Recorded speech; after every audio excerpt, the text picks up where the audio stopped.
I do think that the mental health crisis is a tell sign that we're missing some needs of children, that like Hmm. some multiple needs of children are going unmet. And I do think that like when you go into a society where the children are like thriving, flourishing, right? Nothing's perfect, of course, but like their day to day, it's different. There's a different feeling, right? The children, when there's like a cohesion between the children and the parents, right? That's what was really striking for me. And that's what really made me want to write this book was when I traveled for my job, I could see this easiness, this cohesion between the parents and the children, right? There wasn't this constant tension and conflict and struggle.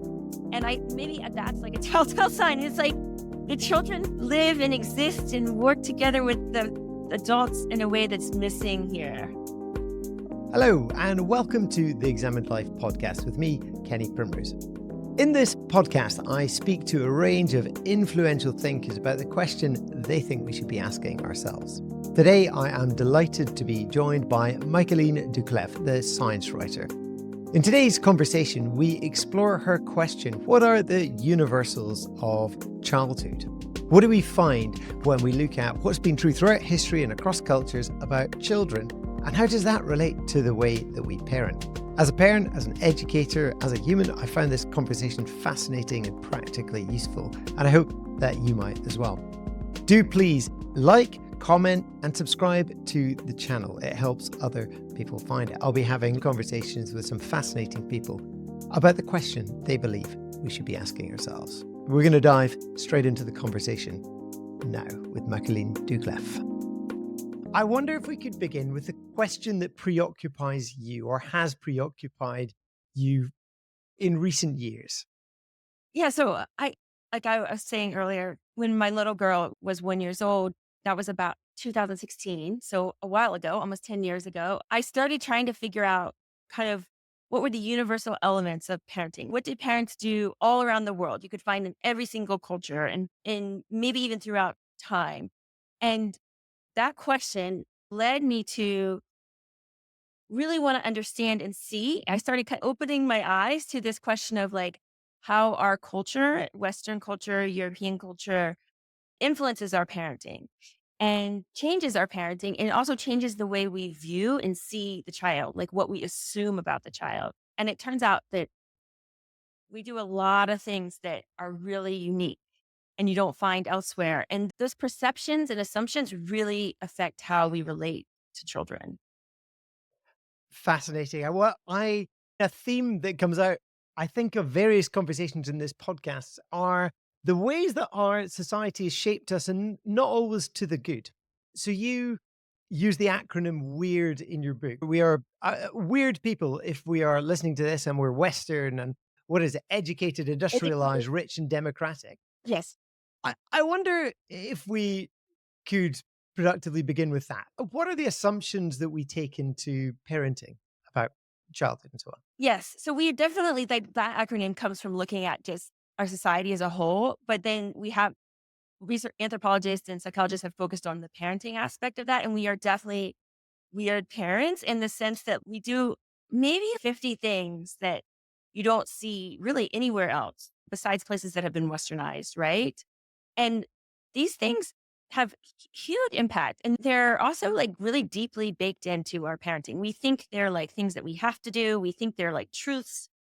So do you want me to list off a couple of the big ones or do you? Yeah, let's go for a couple of the ones that really stand out for you that you think this is a weird thing rather than a universal thing. So one of the things that that affects us maybe one of the most is that we think that children need to be entertained or stimulated or we are in charge of creating and managing their attention. So for instance, like on a Saturday afternoon, by weird parenting rules, I'm supposed to plan what Rosie does, my daughter Rosie. I'm supposed to plan what she does. And a lot of times really that planning, that activity involves direct kind of instruction to her, whether it's a class, whether it's me managing it and doing it, or even a screen. If you think about it, when a child is in front of a screen, they are being instructed. That activity also needs to involve oftentimes some entertainment, right? So it makes her feel good. It makes her feel happy. It makes her like it often doesn't have meaning or purpose, but it's chosen by me. It's managed by me. It's executed by me, the parent, me being the parent. And so I'm this key part of it. And she is supposed to do what I say and go with it and be happy. And what this does is it creates kind of one of the second big things that makes this weird is it creates this world that is only for the child. And that world is totally separate from the adult world. And so one of the things that we do is we separate the child from the adult world. We rarely let children into the adult world until they're grown. And then we say, now it's time, go into the adult world, be productive, have meaning. Right. And so this is extremely weird that children are just separated and excluded. And we think it's good for them. We think it's helping them. It's the right thing to do as a parent. And in fact, bringing them into the adult world is looked down upon and denigrated. Right.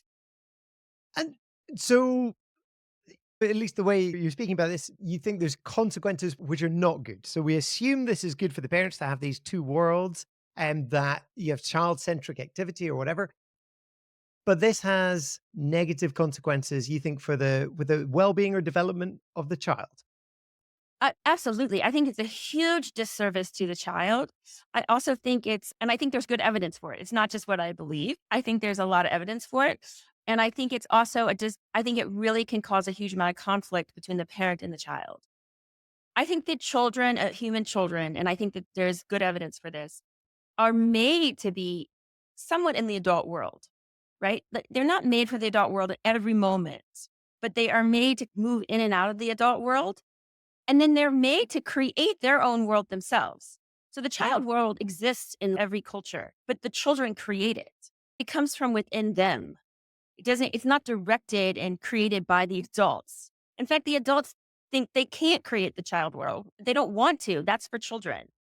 Right. So what you normally see across the world and probably throughout human history is the children create their own world that they live in and they design it, they implement it, they execute it. It comes from within them. And the parents think, yes, that's how it's supposed to be. I'm not supposed to be in there. The parents don't go in there. Maybe a little tiny bit when they're babies, but that's not the child world. That's just the baby, right? A baby is very different than a toddler. And then the children pop in and out of the adult world during the day, on the weekends, after school, and they're welcome in it. If they're acting crazy and really making a mess or really like disturbing things, they're kicked out. There's some level of code of conduct. And as they get older, that level rises.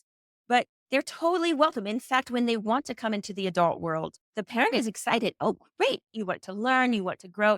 And the parent sees this as opportunities to teach the child slowly over time from like age 2 until whatever age they become fully capable, teach the child how to live in the adult world, how to do meaningful tasks and develop meaningful, useful skills. And I would argue that's what children need. Children want to develop meaningful, useful skills that contribute to their home, their family, and their society. And in Western culture, we have really, in many cases, denied them that. And I think it hurts them. I think it hurts them mentally. And some children are more resilient to it, but others I can see they want to contribute to their home, they want to contribute to their family, and they can't because they're in this child world. And they are consumers rather than contributors. They are passive recipients of whatever the parents or teachers or whatever are telling them. I think that's a beautiful way to put it, that they are consumers instead of contributors. And in fact, like if we look at the data, and this is the new book I'm finishing right now, most of what they consume is the screen. They're consuming from the parents, right? The parents are giving them. And I think that the assumption there is that the parent has all the information and the information comes from the parent and goes into the child, right? Or comes from the teacher and goes into the child. And so it's a very one way flow, right? So you're Mm. exactly right. They're consuming, they're taking in. But actually, if you talk to many parents around the world and you look at how children learn and parents teach them, there is a two-way street. That the child is actually also has something to give, even at very little age, something to teach the parent, that the child directs their learning. And I have a beautiful example of that recently I was thinking about last night that recently happened in our home. And so there's this assumption that the child can't do that, right? That the child can't teach themselves something with your guidance, right? That you are going to teach, that the parent is going to teach them it. But actually, in many cultures, what is seen is that the child has this innate desire to learn, this strong motivation to learn, and they will lead the charge on it. The parent is there to guide, the parent is there to support, the parent is there to, it's like I say, like a stagehand almost, but the child is really leading their learning. And it happens slowly, and it happens by being in that, popping in and out of that adult world. So there's something there, isn't there, about developing an internal locus of control, as psychologists put it, that that's just not given much oxygen when everything's kind of prescribed or done for Yes, you. and also like predetermined by the parent what to do and like where you're going, and absolutely. And that locus of control data show that starts very young, right? Hmm. That this is a human need, right? Like we need this autonomy, right? We need this. I'm going to make most of my decisions. At the same time, we need cooperation. We need support. We need to be part of a group. We need to feel like we belong in a group. And so there's this constant tension that cross-cultural psychologists and anthropologists talk about between being autonomous and being in control of yourself and also working together in a group. And that's the skill that I think children develop through play in the child world and develop through interactions in the adult world. They need both. The play is the area, the child's world is the area where the child practices these skills, and there's low stakes, right? They reenact them, they imagine them, they pretend them, and that allows them to practice them and learn from people that are closer to them in age and skill level. And then the adult world is where they really hone it and execute it. I'm interested you say this. In fact, because I'm going to be speaking to Peter Gray, do you know, Play Makes Us Yes, Human. Yeah, absolutely. I'm going to be speaking to him for this series. I'm interested to hear more about the deprivation of play and what that's doing to us and de-skilling things that are innately wired in children to learn through play. I wonder if I could ask a big question about this. Then how do weird societies view children? Because I see childhood in our society, it's almost sacred in a culture with very few sacred things. But at the same time, it's like the data shows on mental health or whatever else. The way we're viewing childhood clearly isn't leading to flourishing children. So, Yes. yeah, I wonder, could you speak into that question? How do we view children as opposed to, say, an indigenous society in Tanzania? So I think your word sacred is really good. I think that a lot of this thinking comes from one of Peter's close colleagues, of David Lancy. He has a whole book on how different societies view childhood. And yes, he told me one time, like, we view them as shrink wrap. That's what was really sticks in my mind. Like, we've wrapped them up in plastic and we don't want them to get dirty. We don't want them to get hurt. We like, there's this, and that is sacred, right? And this hurts them mentally. It, like you've alluded to, right? Because that's not who they are. They're not an object you put on a stand and try to keep it from being hurt and preserved, right? That is so far from the human need, right? So I think that in many indigenous cultures, and I can't speak for all, but you see some patterns. And I think one of the patterns is that children are seen as little toddlers and babies are seen as these very irrational creatures, very illogical creatures. They don't have emotional control. So if they yell and scream and hit, that's just how they are. We don't need to fix it right away. The emotional skills are these things that you learn over time, like math and reading, and they take time to develop. And so that's one of the big differences in our society. We actually think that children are intentionally mean and nefarious, like Hmm. little kids, like that they intentionally want to hurt us. If you keep your ear open, you will hear this, that they're pushing our buttons, manipulating us, testing boundaries, all these things that are very negative, socially antisocial characteristics, right? But in many cultures, that behavior, which looks nefarious, is just viewed as irrationality and like crazy, illogical creatures that are growing into their logic and growing into their understanding. So that changes a lot of the way you interact with a young child. Instead of getting mad at them when they act crazy and mean and antisocial, you just are like, that's the way it is, and we need to teach them. It's not personal versus I'm going to show you how to act right now and don't do that to me. This kind of very like defensive thing.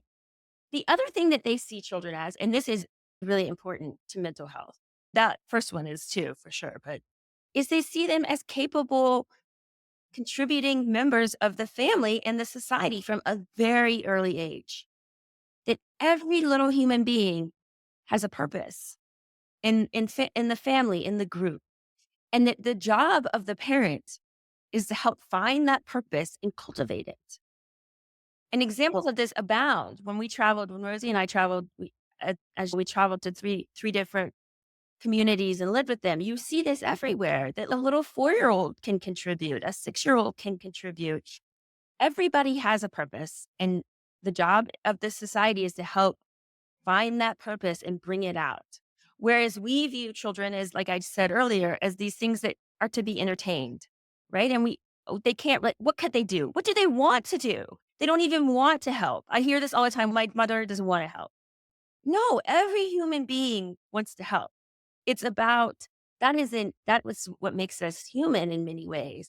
It's about finding, first of all, cultivating that instead of denying it. We deny it at a very early age. We push them away. A little 2, 3, 4-year-old comes over and wants to do the dishes, starts making a mess, starts spraying the water everywhere. We say, get away, go play, go watch cartoons. I need to get this done. So that is denying them some purpose and meaning in life. I know it sounds silly, but like cleaning the dishes is needed and it has to get done and it's done every day. And a child that comes in and wants to help with that in many cultures is seen as, wow, this is great. She wants to help. She wants to contribute. I'm going to help her do that. And maybe we're going to make a mess at first, but I'm going to teach her how to do that. And the thing, Kenny, is if you look at positive psychology right now, they're starting to really figure out that we've missed this boat, especially with children. That happiness in life and feeling good in life isn't just about being entertained and having things that, oh, that feels so good. And it's also about meaning and purpose and eudaimonia, right? Like this whole aspect of working and then seeing that I'm helping and I contribute. And we've just thrown that out when it comes to small children. And then that builds over time. And by the time they're 9, 10, what is their meaning? What is their purpose? Yeah, like it's hard to course correct, isn't it? In the teenage years when you've taught someone that they're not helpful, and then you expect them to help when they're 14, 15, and Yeah, find some kind of purpose. Yeah, it's a you fascinating. can course correct. People ask me all the time, like you can, and you have to, I think you have to believe, like you have to believe that a child has this desire in them, that every human being has this desire.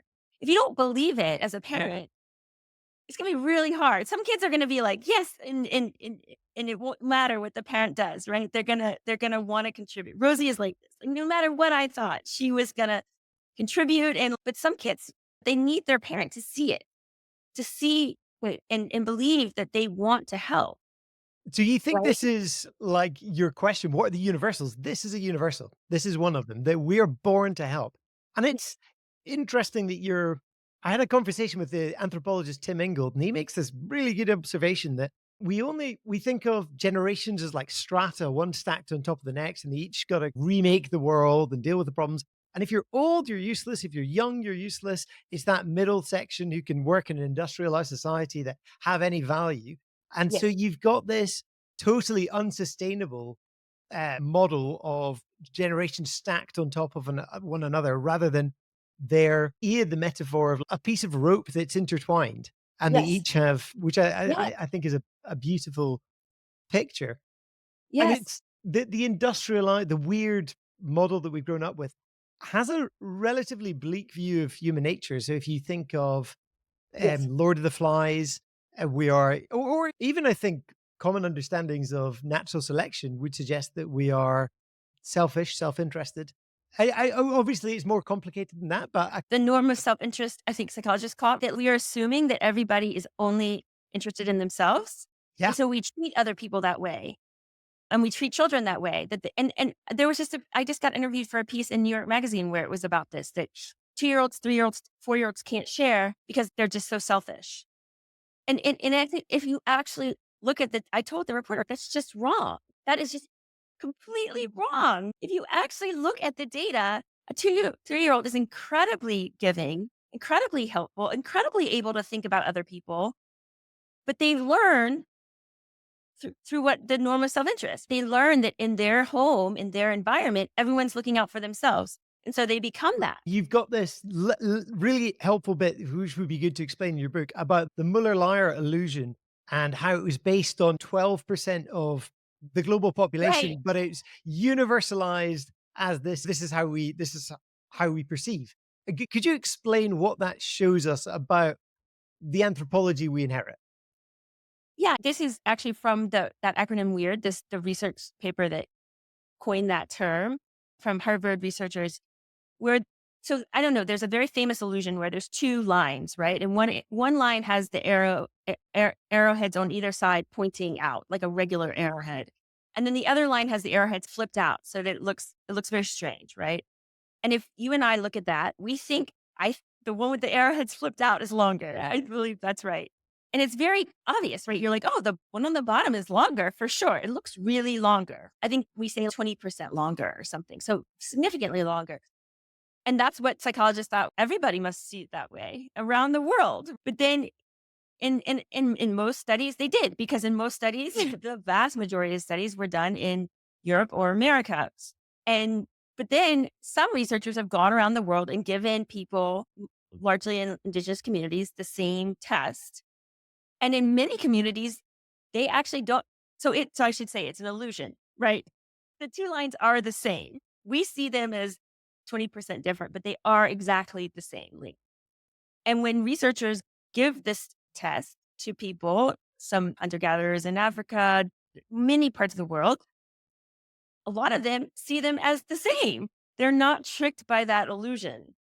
And to me, it was such a strong, like, finding, because it means, look, if my culture can change how I see 2 lines, then of course it's going to shape something as complicated as like a relationship with another person or human being or parenting, right? And so that's when I really was like, let's see how what I grew up with as given, what I grew up with as what I believe was like basic human nature. Let's see how that's actually shaped by industrialization, by capitalism, by these things that we are immersed in. And like you said, one of them really is that we are always acting. And it's interesting because we are always acting selfishly. That's what but it really is, we're trying to get as much stuff as possible. Like, Like, it's like that's extractive, what right? selfishness is, because actually, if you look at what makes us feel good and what Mm. makes us like feel like a full human being, flourishing human being, it's not stuff. It's helping other people. It's giving to other people. So we say it's selfish, but it's really just like accumulation of goods. It's there's I think the psychologist Jamil Daki, who's positive psychology, he says that there is good in us and it does good for us. We just feel better by being good. Whereas we've been slipped this lie by consumerism, Yes. anti-capitalism, that it's status or Yeah. Absolutely. yeah. So this is helpful. We've got one so far. We want to help, but what else? Because it sounds like you had a few road to Damascus experiences. You mean, what are the other universals of parenting, Yeah. or like our human universals? Yeah. Sorry, human universals. Okay, there's another one that's huge. And like I alluded it to before, it conflicts with this one, right? We want to help, but we also want to be in charge of ourselves, right? We Okay. have this, humans have this very innate need for autonomy, to feel like they're making their moment to moment decisions in life, that they're in charge kind of their destiny. Now, it's not independent. It's not, I'm doing this on my own. I'm separate from everybody. We would not have survived that way. That like all of this kind of comes from this idea of what made Homo sapiens win through time and the other Homo species not. And one of them is that we were very cooperative, right? Especially raising children. I think that's considered a key one. But at the same time, we have this really innate need for autonomy, to be in charge, to feel like when I'm moving through my day to day, I know what's going to happen, because because I'm making those decisions, and I I know that I'm capable of handling the things that come into my world and the problems that arise. And so if you ask American parents, I'm not sure about French, English one, but if you ask American parents, they will say that this is really important in their lives. And there's a parent, this is a really important feature of parenting. But then if you actually look at what they do, their children in America have very, and I'm sure in England too, have very little autonomy, almost none, some. But this is absolutely a human universal need. And it conflicts. It's a little bit paradoxical with wanting to help and contribute and be part of the group. But they work together. They work together because it's not, like I say, it's not independent. It's I'm basically in charge, but I also have to look towards the group and help the group and respect the group and do my part within this group. And that the fact that we don't give that much autonomy to kids at all is partly because we don't trust them, right? Because we don't trust that basic their intuitions are good, they want to help. We think that it's nefarious, they're gonna end up in mischief if they're not That's right. But like they're not I don't wanna. capable of learning and growing with that autonomy. And we also don't trust the society around us, right? It's actually really fascinating because we don't trust the physical three-dimensional Hmm. world, but we somehow trusted the internet, which I'm not sure I No, I understand this is what's going like on there. it's insane. It's Right. insane.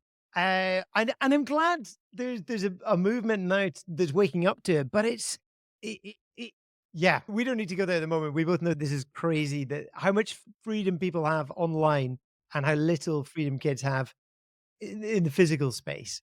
And they're fulfilling that need there, right? Mm, We've taken away, like I think about, like, I have very many examples of this in my life where the parent doesn't allow the child to walk a couple blocks to the park, even mm, though no child has been abducted, no thing has been wrong for 10 years, right?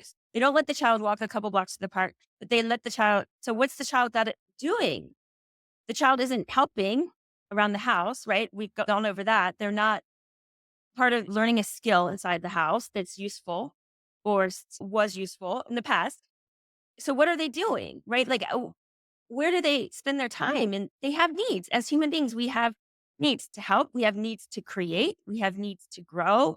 We have needs to explore. Peter Gray talks a lot about play, and he'll tell you all about play. But one of the things I was interested in is like, what aspect of play is important, right? Because you could say, oh, the child's playing on the iPad, but actually, what we need is adventure, exploration, learning. And if we're not letting them go mm, to the park, we're not letting them develop adult skills inside the mm. home. So then what are they doing? Right. And what they've ended up doing is really sitting on a computer, right? Which does try to fulfill some of these needs, but it's like a hollow form of it. It's missing big components of it. And then you're also got these risks that we alluded to. And so these kind of assumptions are also the foundation of the way we educate in lots of ways.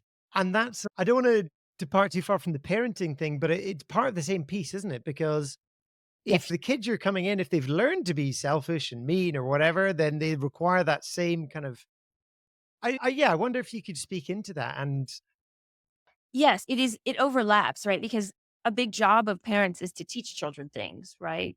And it's fascinating because in some cultures, like in the Inuit, with the Inuit, they actually have two words, one for the way that traditionally children learn and parents teach, and one for the way that Westerners have come in and showed schooling, basically, right? And they don't, they're completely different.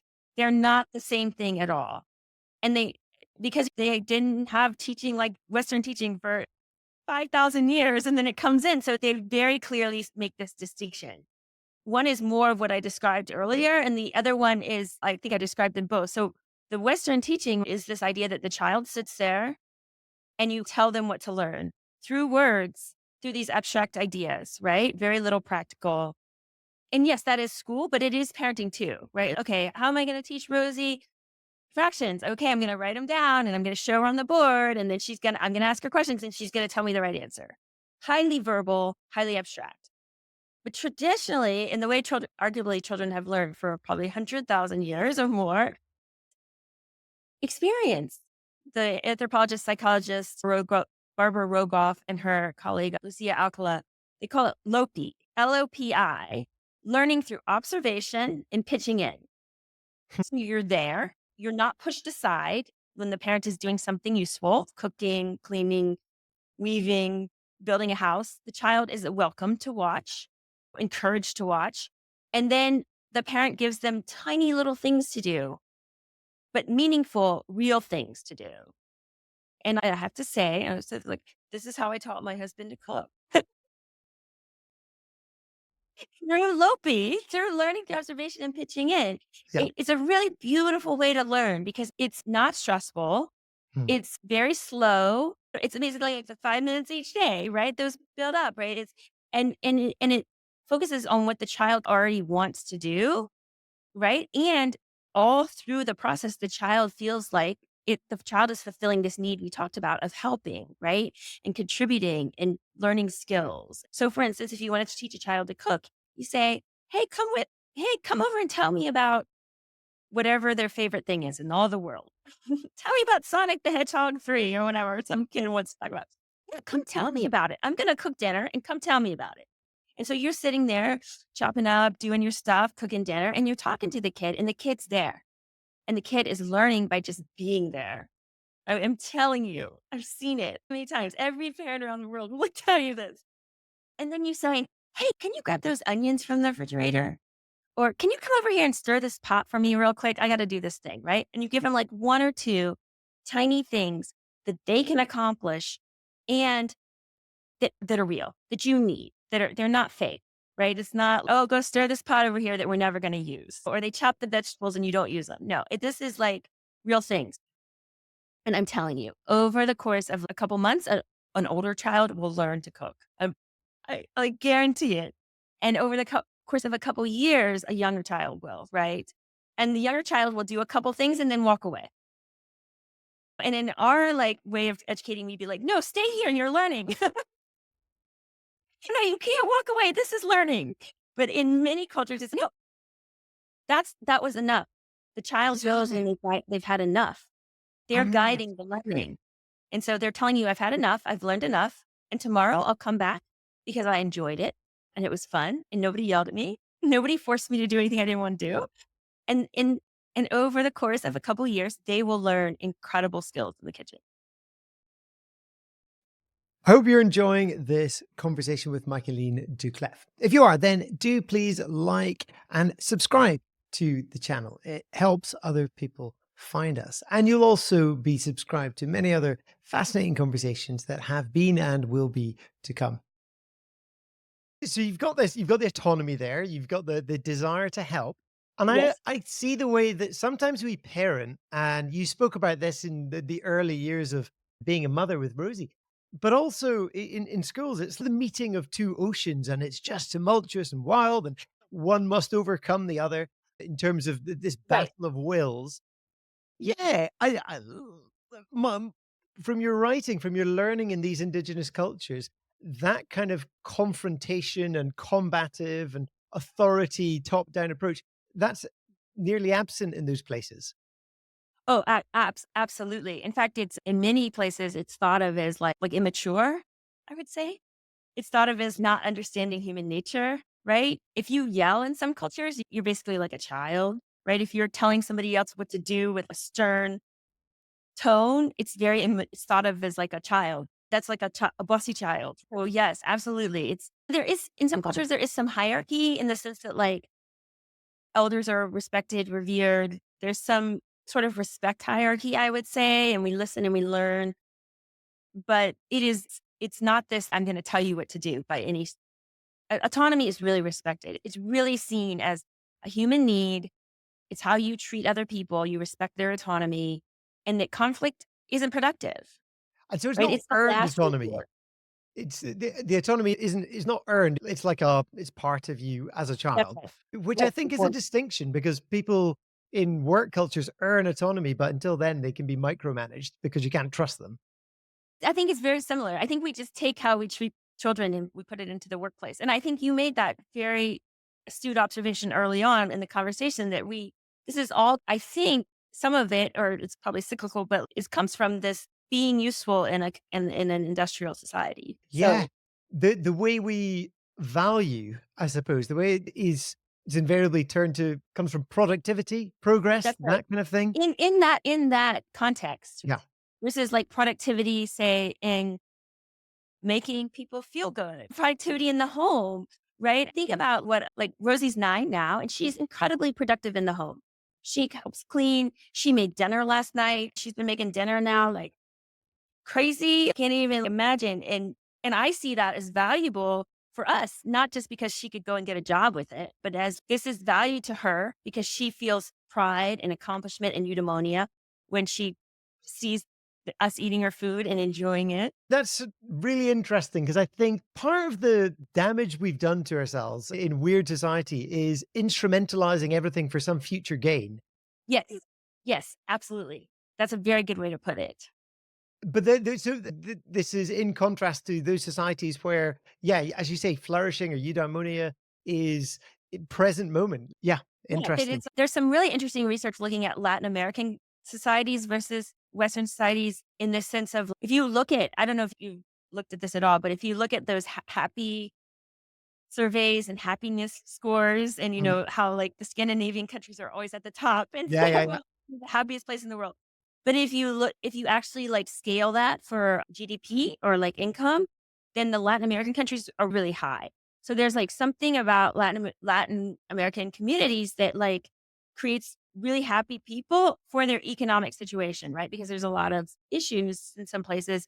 And there's a couple people that study this. And one of the things that the he's actually an economist. One of the things that he's found is that in Latin America, families value just the joy of other people and like helping other people, being with other people for no other reason. There's no transactions. There's no, I'm going to get this from you or you do this and I help you and you're going to get this back to me.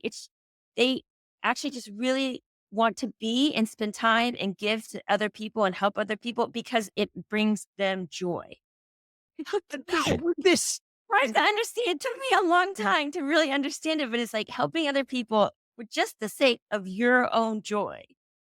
And this is what I think is missing in a lot of people's lives in Western cultures today. Is just doing things for other people, with other people, because it brings you joy. it brings to mind so happening upon what you think are universals of childhood and parenting and so on Mhm. is one of the hallmarks of something you think that is just fundamentally like our wiring, our human nature. Is it enjoyment, joy, happiness? Is that one of the tell signs? And do you know what I mean? So you could say we are clearly doing something wrong because we've got a mental health crisis. Let's figure out Oh, what it is. But let's say Latin American countries, people are happier, or maybe you could look at blue zones, if they live longer or whatever, and say they're doing something right. What are the tell signs that something's universal rather than context specific? I do think that the mental health crisis, which I do think it is a crisis that we have, is a tell sign that we're missing some needs of children. That like Hmm. some multiple needs of children are going unmet. And I do think that like when you go into a society where the children are like thriving, flourishing, right? Nothing's perfect, of course, but like their day to day, you it's different. There's a different feeling, right? The children when there's like a cohesion between the children and the parents, right? That's what was really striking for me. And that's what really made me want to write this book was when I traveled for my job, I could see this easiness, this cohesion between the parents and the children, right? There wasn't this constant tension and conflict and struggle.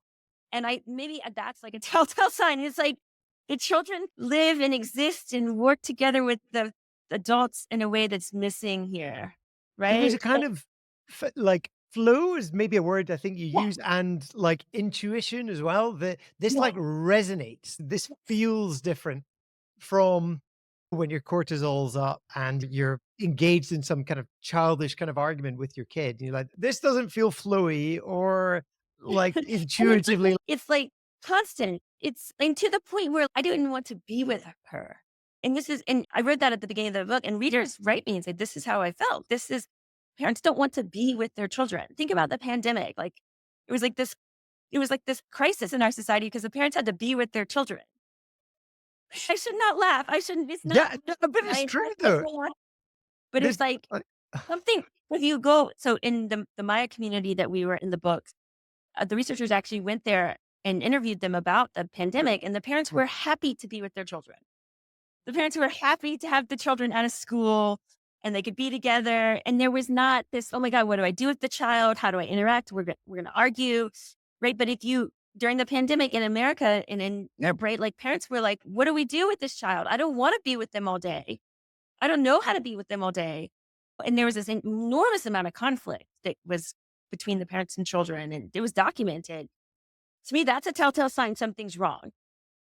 The parents that, don't want to be with their children. yeah, it goes against all of human nature and human history, right? This is, Yeah. the, Yeah. We're yeah. supposed to, like, I remember one of the moms in the Maya village was like, she told me, she said, I love being with my children. Like, they're my favorite people. Hmm. And I think that's a sign that, like, the society's working a little bit better. And so, how this is actually before I ask the next question, it's worth pointing out this really interesting bit of your book where you describe where we get our parenting techniques, and it's a little bit shocking. Do you want to say something about that? Because I think it's a fantastic bit of advice, not a bit of evidence, rather, that our foundations are a bit shaky here. Yes. And it speaks to what you said earlier about the rope entwined, right? Mm.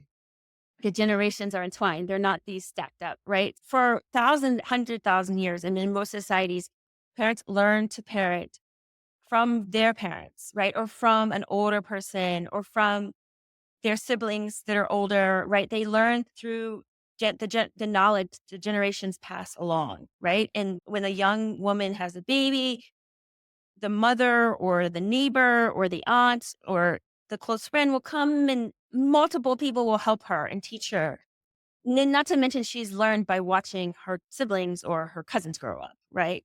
So this knowledge is really experiential and passed down directly from family or neighbors or close or extended kin. But somewhere around, and it goes back pretty far, I think like 1600s, 1700s when it really started, kin and extended families started shrinking and parents lost that source of knowledge, started to lose that source of knowledge. And it depended on your economic class and many factors. And so they didn't know what to do when they had a baby and like, because they had lost the source of information or they were starting to lose it.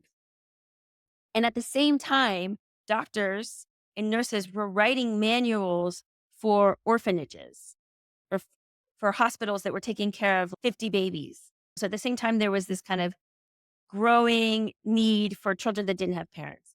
And so there are these places, orphanages and hospitals that were taking care of many children, kind of industrial scale. And doctors and nurses started writing pamphlets to describe how to take care of all these children at one time, all these babies.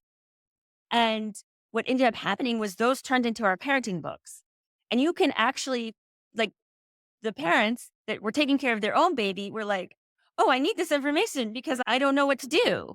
Or how do you handle this situation? I don't know. I don't have this source because the extended family was shrinking. And it's really incredible because you can find many things in parenting books today, like the most popular ones today in these 1700 pamphlets, many of them from England. And some of them aren't even written by doctors, or they were written by people that weren't even parents, or most of them are written by men. One of the most famous one was written by like a guy, a sports writer, who like shot his hand off like with a gun. Like he was a really big gun enthusiast, and he was probably the most important person for popularizing a big sleep regime right now. And Oh my uh, gosh. This yeah, stuff, yeah, it's really everybody crazy. should know this stuff. This is, What? everybody should know this stuff.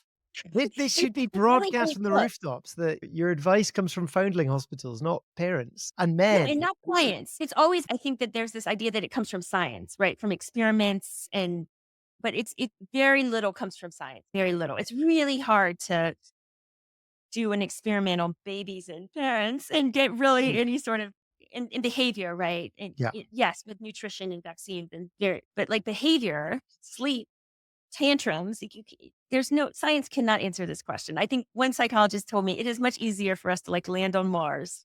Hmm. than to answer a question about like how to handle tantrums with science. It's that is a big myth in our society, and it breaks down very fast. And I think parents know that because it doesn't work.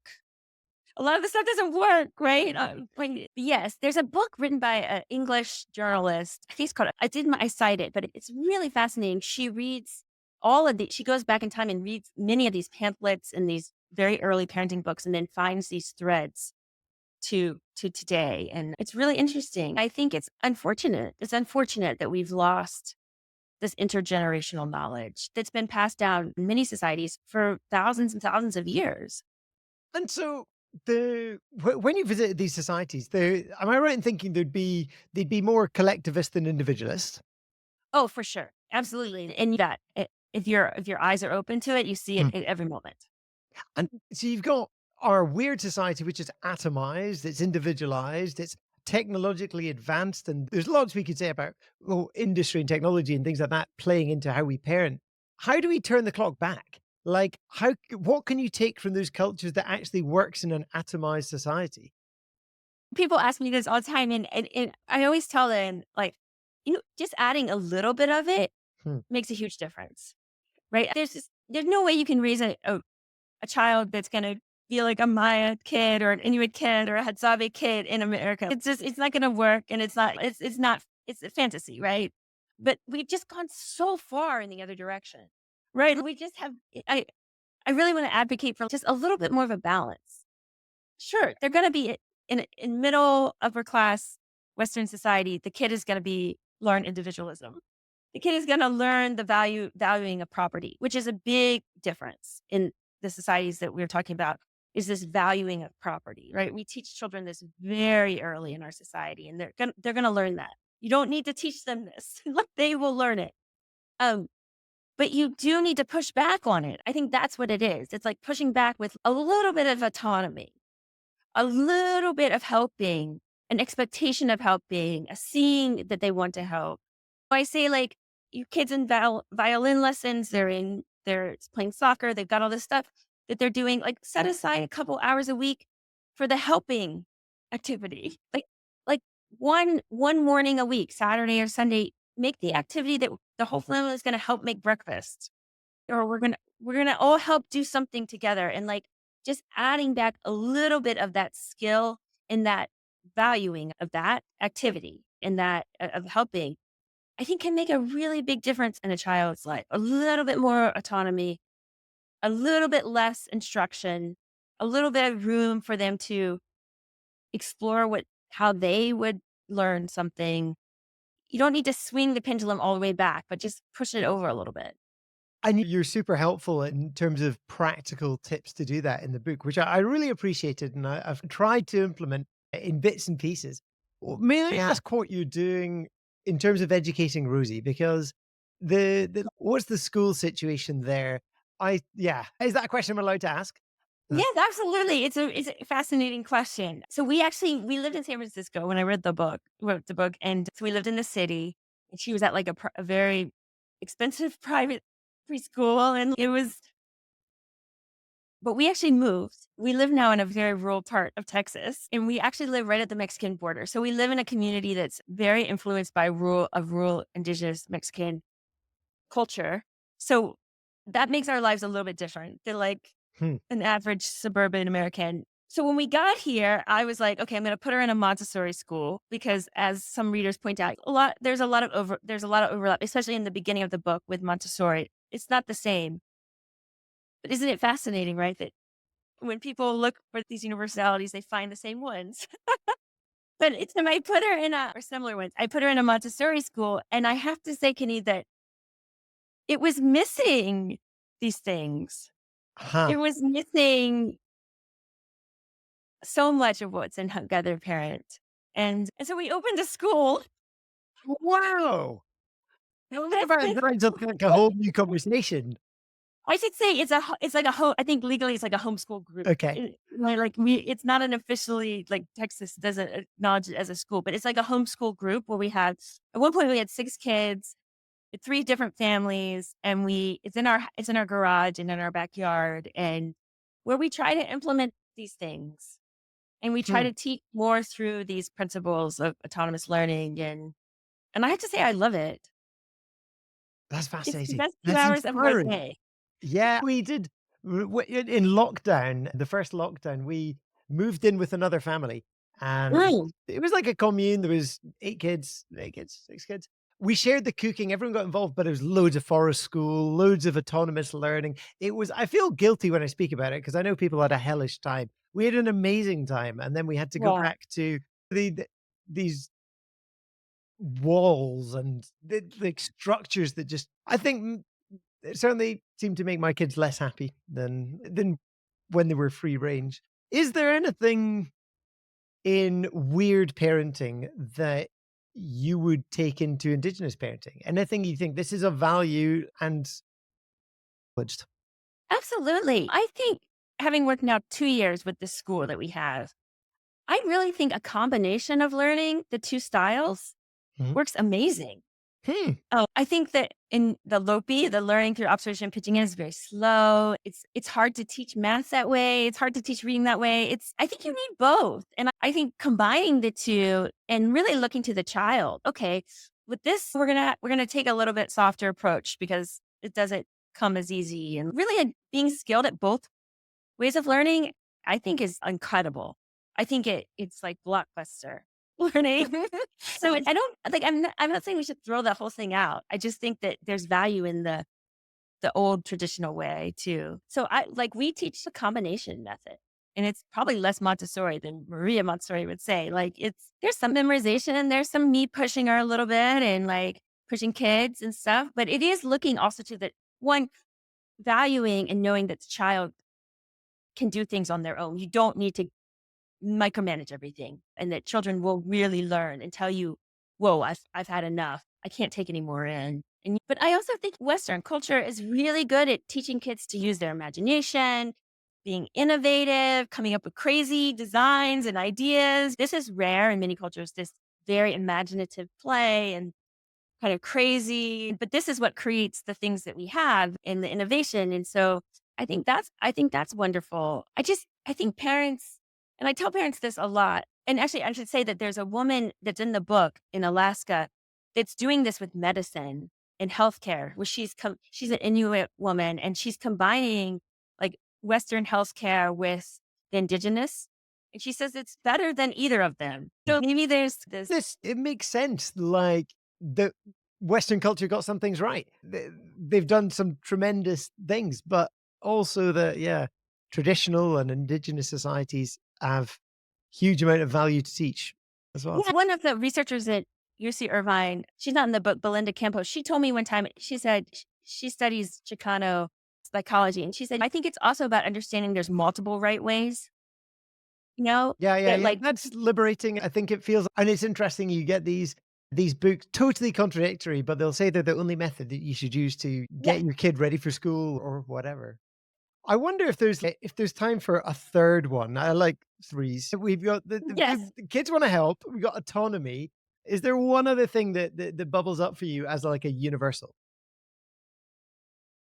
This one is gonna be controversial, Mhm. but maybe we'll end on it, and that's a good way. So Great. what is and I don't talk too much about this in the book, but what is absolutely universal is that children don't sleep by themselves.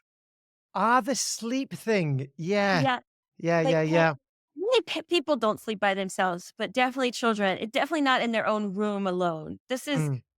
if you and there's tons of data to back this up. Yale has this amazing ethnographic database of like all the anthropology, cross-cultural psychology, and you can search for things in there and ethnographic record, and you can find hundreds of examples from all over the world where and there's no examples of a child sleeping alone. Yeah, and obviously, like in the UK, if you go to any National Trust property, they had the bed where like, everybody slept. It is Yes. quite a modern thing that you have your own room, and also quite an individualized thing. Let's like get paint it the color that you want and get the. But And it's just also a consumer thing, right? Because that requires a lot more space, a lot more things, a lot more construction. The rise of privacy. So that's another universal is kids just don't have much privacy. People don't really have much privacy, right? Hmm. Everyone's always around. There's somebody watching you do everything. So this is a very new thing. This I have my private space and my private time. And but yes, and I made light of it. But I do think that I think it hurts some children to sleep by themselves. I think sleep is this incredibly vulnerable time for any mammal, and I think some children, that's why they fight it so much. Like, we're really fighting an incredibly deep-rooted instinct. It And makes me wonder, you maybe know the research on this, whether if you have Bowlby's attachment model on how securely attached kids are they more securely attached in indigenous cultures where they sleep with their family than when they're sleep trained and again, like, it's really hard to show that yeah, scientifically, sure. and people have tried. I've looked at those studies. It's just really hard because there's just so many variables. But just your personal experience and just looking at, again, like you said, what are the telltale signs of the problems? Just think about how much energy and time and struggle and conflict and stress and cortisol families put in to getting a child to sleep by themselves. This seems like Like a life. good it seems like a really good rule is like, if there's a spike in cortisol and it's combative, you let's take a beat and rethink the approach here. Oh, the woman that I talked about in Alaska that is combining the healthcare, she read the book, my book, Got a Parent, and I got her to read it beforehand. And I said, okay, tell me what you think about it. She's actually half Inuit, half German.